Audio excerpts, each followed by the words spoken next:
Find the sum of the first 51 terms of the AP whose second and third term is 14 and 18.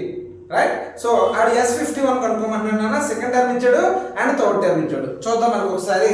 So second term అంటే ఏంటన్నా A2 ఎంత అన్నాడు 14 అన్నాడు and A3 ఇచ్చాడన్నా 18. Right. So మనకు difference కావాలంటే A3 minus A2 కదా. So అంటే 18 minus 14 అన్న అంటే ఏంటన్నా 4 అన్న అంటే కామన్ డిఫరెన్స్ ఎంత 4. ఇది గుర్తుపెట్టుకుంటాడు. ఏం కనుక్కోమన్నాడు S51 కనుక్కోమంటున్నాడు. సో S51 కనుక్కోమంటే మనకి ఏ వాల్యూ కూడా కనుక్కోవాలి. డి వాల్యూ మనకు తెలిసింది. సో ఏ వాల్యూ ఇందులో వేస్తాను అంటే A2 అంటే ఏంటన్నా A ప్లస్ డిఏ కదా.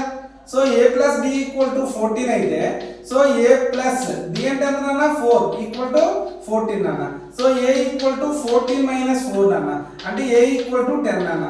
మనకి ఏ వాల్యూ తెలిసిందే అండ్ డి వాల్యూ కూడా తెలిసిన S51 కావాలన్న. నార్మల్గా S అనే ఫార్ములా ఏంట్రా n/2 into 2A plus n minus 1 into D అన్న.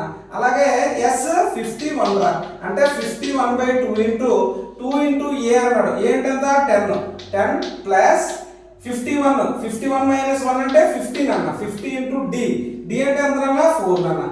సరేనా.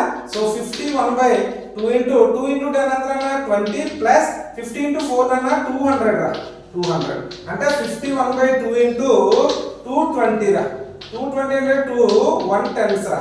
సో 51 ఇంటూ 110 అన్న. ఏంటిది S51 రా. అంటే 11 ఇంటూ 51 అంటే 51 అన్న. 1 6 5 అంటే 5610 అన్న. S51 అన్న. S51 ఎంత అన్న 5610 రా.